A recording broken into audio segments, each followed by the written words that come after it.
tardes, mis niños, mis niñas. Sé de que hoy han estado con la práctica de inglés, la práctica mensual. Ya ustedes saben de que mensualmente vamos a tener prácticas calificadas. A partir del día viernes empezamos nosotros con matemática, que va a ser en forma escrita, igual en comunicación. Y ciencia y tecnología, personal, social y religión van a ser orales. Yo hoy les voy a comunicar los temas que vamos a tocar mensual y los grupos, porque se van a dividir en 2 grupos para poder realizar esta práctica calificada, que en realidad vienen a ser las pruebas mensuales. Bueno, hoy vamos a hablar de un tema muy importante en ciencia y tecnología. Hemos estado hablando la semana pasada de las plantas, de sus partes, pero ahora vamos a hablar sobre cómo fabrican las plantas sus alimentos. Ese proceso de la fabricación de sus alimentos de las plantas se llama fotosíntesis. Aquí no sé si sale ahí está, la fotosíntesis, sino que lo he acercado un poquito más para que vean las láminas y ver el proceso de la fotosíntesis, el proceso que realizan las plantas cuando fabrican sus alimentos. Entonces, ¿qué es la fotosíntesis? Hoy vamos a hablar de la fotosíntesis. Es el proceso que realizan las plantas para fabricar sus alimentos. ¿Sí? Entonces volvemos a repetir. ¿Qué es la fotosíntesis? La fotosíntesis es el proceso que realizan las plantas para fabricar sus alimentos. Ahora, hay 4 elementos que necesita la planta para fabricar o para realizar esa fotosíntesis. ¿Cuáles son? Aquí yo tengo unas láminas. ¿Cuáles son esos elementos? Yo lo voy a acercar un poquito. ¿Cuáles son esos 4 elementos? Necesita agua, que es lo principal. El agua, necesita el agua. Después necesita la luz solar, ¿sí? Necesita el dióxido de carbono y necesita la clorofila. Son 4 elementos que necesita la planta para realizar el proceso de la fotosíntesis, o sea, para realizar sus alimentos.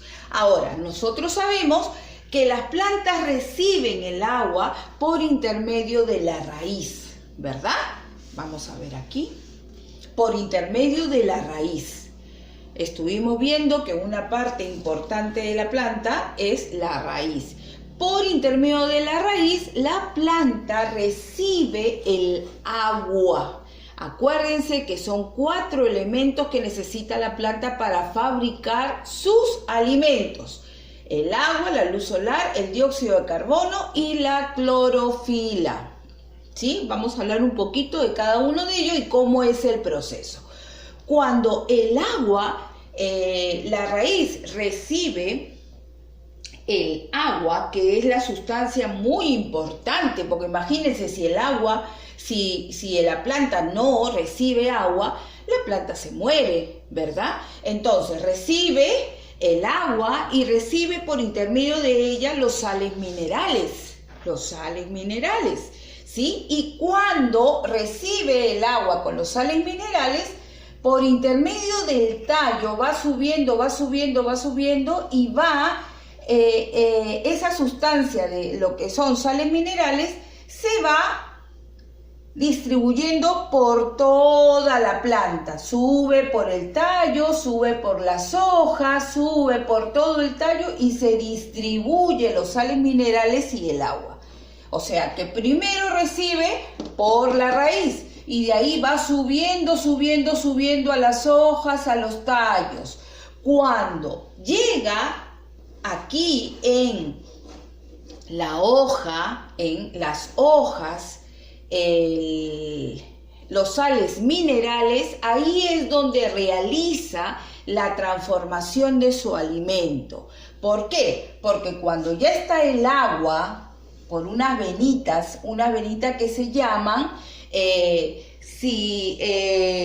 xilemas y floemas. Son unas venitas o unas arterias que tiene la hoja. La hoja tiene unas arterias y tiene una venita, ¿sí? Unas venitas. Entonces, por intermedio de las hojas, reciben la luz.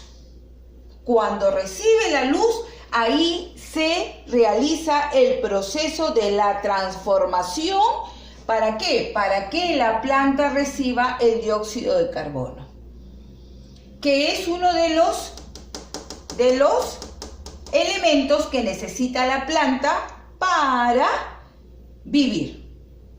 Necesita el dióxido de carbono. Ahora, cuando ya recibe el dióxido de carbono por intermedio de la luz solar, porque al recibir la luz solar, en la hoja es donde se produce la transformación del alimento. Y ahí también se transforma lo que es la clorofila. ¿Qué es la clorofila? La clorofila es el producto que le da el color a la planta. ¿Vieron ustedes de que las hojas y los tallos son verdes? Por la clorofila. La clorofila es lo que le da el color a las hojas, ¿ya? Entonces, por intermedio de el dióxido de carbono y la clorofila, realizan entonces la transformación y todo ese proceso nuevamente recorre por el tallo y nuevamente por las hojas. Por eso que todo ese proceso se transforma en el alimento de la planta. Ahora, hay una curiosidad. Miren, nosotros, los humanos, respiramos el oxígeno y tiramos el dióxido de carbono, o sea, lo que no nos sirve, ¿verdad? Nosotros respiramos por la nariz y por la boca exhalamos el dióxido de carbono. En cambio, las plantas, ese dióxido de carbono que los humanos lo expulsamos, la planta lo reciben. Miren, las plantas reciben ese dióxido de carbono y lo transforman en oxígeno. Miren, ellos reciben acá, para realizar el proceso de alimento, reciben el dióxido de carbono y lo expulsan como oxígeno. O sea, por eso es importante este proceso. ¿Por qué? Porque las plantas así limpian el oxígeno que nosotros necesitamos para respirar. Miren qué lindo proceso que hace la planta. Ahora, en la noche, la planta generalmente no hace ese proceso de la fotosíntesis. ¿Por qué? Porque la planta necesita la luz solar para poder hacer ese proceso. Por eso es que dicen que las hojas, las plantas, los árboles son el pulmón del mundo. ¿Por qué? Porque ellas agarran ese dióxido de carbono que necesitan para producir su alimento y lo transforman en oxígeno limpio, que es el que nosotros recibimos, y tiramos ese dióxido de carbono para que las plantas reciban para producir su alimento. Entonces, ese sería el proceso que realiza la planta, que se llama fotosíntesis. ¿En dónde lo realizan? En la hoja. ¿Sí? ¿En dónde lo realizan? En la hoja. Entonces, esto es, ojalá que lo hayan entendido, cómo las plantas realizan su proceso de alimento. Y miren qué diferencia, ¿no? Porque nosotros absorbemos, respiramos el oxígeno y tiramos el dióxido de carbono, ¿verdad? En cambio, las plantas necesitan ese dióxido de carbono y la transforman en oxígeno para que siga el proceso y limpian el oxígeno que nosotros necesitamos. Acuérdense que lo hacen en la hoja, y las hojas tienen como unas venitas y arterias, ¿verdad? Que se llaman xilemas y floemas, ¿sí? Que ellas hacen que todo este proceso se realice y por intermedio, cuando reciben la luz solar y se realiza el proceso, las llevan a toda la planta, por el tallo, ¿no? Por toda la arteria y las venitas que tiene la planta. Así que mis niños, a realizar el trabajo de ciencia y tecnología, y nos estamos viendo mañana con matemáticas. Bendiciones mis niños. Hasta luego.